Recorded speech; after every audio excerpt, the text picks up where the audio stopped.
гостче на балкона пред входа и си викам: братле, какво стана с народа? Поглеждам наляво, поглеждам надясно и ето че го виждам, да бе, виждам го ясно. Двама ушаци, джоба, други двама тапаци. Единия на другия прави някакви знаци. След малко на капака на шибания Defender се появиха лични карти, листчета и грендер. Охо, какво си имаме тука? Метълчето вади стоянка от пенсията на баба и се разпръснаха едните с кожа, другите с хляба.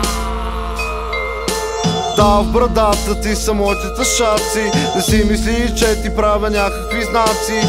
Просто директно отваряй устичката, защото след малко ще ти влезе в пичката. Да, в брадата ти са моите тъшаци. Не си мисли, че ти правя някакви знаци. Просто директно отваряй устичката, защото след малко ще ти влезе в пичката. Изнасилена баба вчера в къща, от такова престъпление на мен ми се повръща. Открадната кола, квартал Красно село, извършителят е циганче, смело и дебело.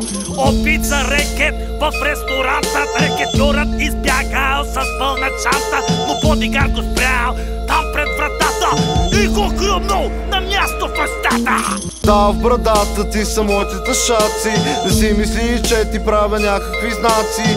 Просто директно отваряй устичката, защото след малко ще ти влезе в пичката. Да, в брадата ти са моите тъшаци. Не си мисли, че ти правя някакви знаци. Просто директно отваряй устичката, защото след малко ще ти влезе в пичката. Двама тъшаци с още двама тапаци.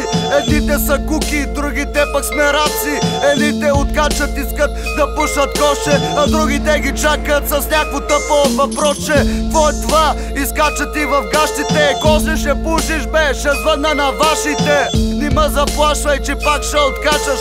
Ей ти стоянката на баба, нима закачаш.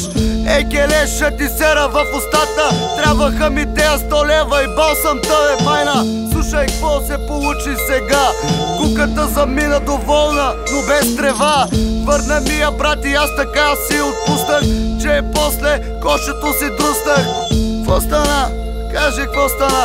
Ей го края и на тая песен, ей го края ся. Да, в брадата ти са моите тъшаци.